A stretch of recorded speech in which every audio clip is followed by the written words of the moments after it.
musulmin da ya ga abin ne ya wuce durin uwarsa akan manzon Allah.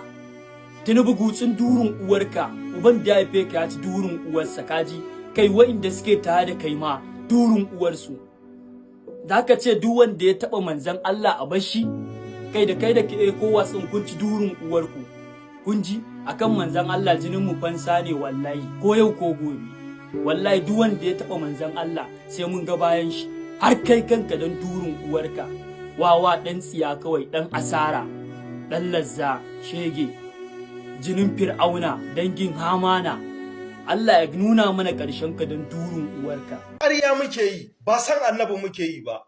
Ƙarya muke yi al'umma, ba san annabi muke yi ba. Mun ƙi himma mu kai saƙon inda ba a zato. Mun ƙi himma mu tura saƙon inda ba a zato.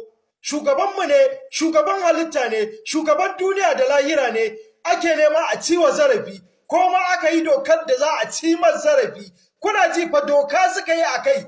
Duk wanda ya fito ya faɗa albarkacin bakinsa akan annabi, babu wata doka da za ta hau kansa. Abin da suka zartar kenan. Mun tsaya muna sako-sako da maganar wa'annan mutanen.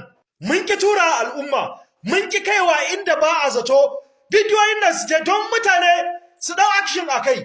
Wannan fa ba abin wasa bane ba fa. Ba fa abin a zo a zauna bane ba fa. Doka ce aka ce an zartar da ita ta wasu mutane wanda suke ganin cewa sun isa su ne da duniyar da lahira a gurinsu. Suke gani, suke cewa an sa doka akan duk wanda zai a faɗi albarkacin bakinsa akan annabi ba tare da an ɗauki wani doka ba, ya riga ya sha ruwa. Kuma muka bar abin ike nema isa kwasako. Mun yi bidiyo domin ku tura al'umma, domin su ma al'umma su tura mutane a farga da abin da ake ciki.